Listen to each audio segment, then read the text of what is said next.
In response to my colleague from Oklahoma, I believe the Secretary of Defense has just responded last week and admitted that the $1 billion mission that he led against the Houthis, who do not have a navy, has not restored the transit of U.S. flag commercial vessels through the Red Sea, and in fact has resulted in the loss of 2 F-18 Hornets to the tune of $60 million apiece, as well as, I believe the last count was 7 Reaper drones to the tune of another $200 million. You are blowing through money like my fellow cadets and I did in our first Liberty after basic camp.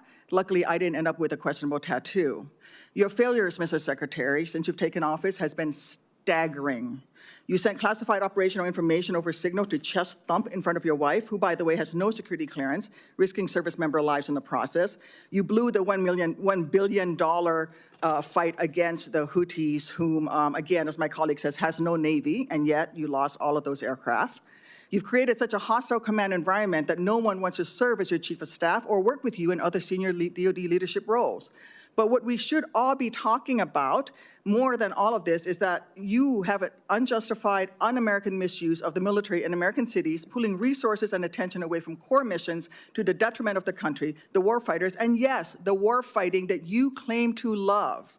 I don't know if this is because you are too inexperienced and incompetent to understand the real threats facing our country, or if it's because you are just an unqualified yes man who can't tell the president how to keep Americans safe. You are focusing on renaming basis for Confederate generals. You said just now to Senator King that to a man and to a woman, we would rather be associated with the old Confederate names. Well, I am one of those women. I served at Fort Rucker, Alabama, a base that was named for a traitor who took arms against the United States of America, led troops who killed Americans.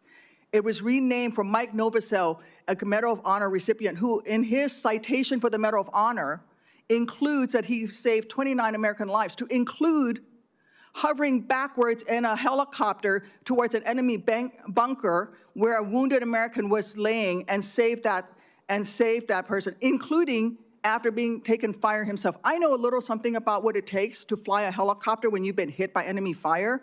That was heroic. I'd rather be associated with Mike Novosel than a failed Confederate traitor. I don't know whether you are inexperienced or too incompetent, but I wonder when you will actually focus on our nation's warfighting mission. We know that California is just a deliberate, systematic, political and dangerous campaign led by you. We should not be using our military to play cops against Americans. General Kane, as chairman, a key part of your job is to coordinate military planning across the joint force. Is the department currently incorporating into any military plans expanding the use of the reserve forces to include the National Guard or active duty troops to support domestic law enforcement, including in other locations in the United States? Senator, you know, we careful. No, General.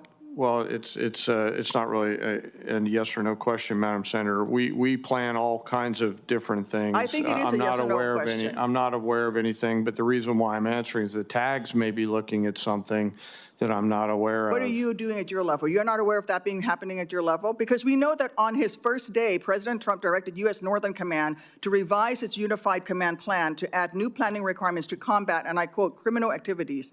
A series of follow-up executive orders continue to redirect DOD priorities to supporting domestic law enforcement, including one in April that tells DOD, and I quote, use national security assets for law and order. In other words, do law enforcement's job.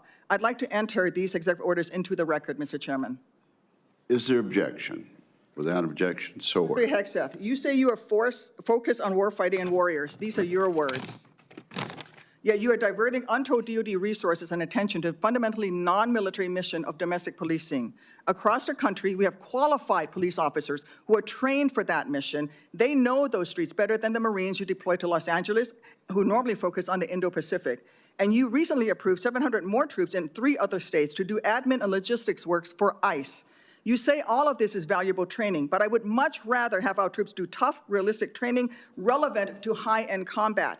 Instead of typing in spreadsheets for ICE, they should be conducting live fire maneuver exercises. Instead of patrolling American neighborhoods and standing in front of federal buildings, they should be rehearsing call for fire missions. We have local police who can stand in front of those federal buildings. And the list of distractions goes on. You are encouraging the DoD workforce to go work for DHS in increasing numbers. You're pulling the military away from facing foreign enemies who literally say things like death to America. And you're putting troops with weapons aimed at Americans. Mr. Secretary, let the military get back to its real job. Stop forcing them to do DHSs. And if you want to be DHS Secretary, maybe you can apply for that job when you're fired from this one due to your incompetence.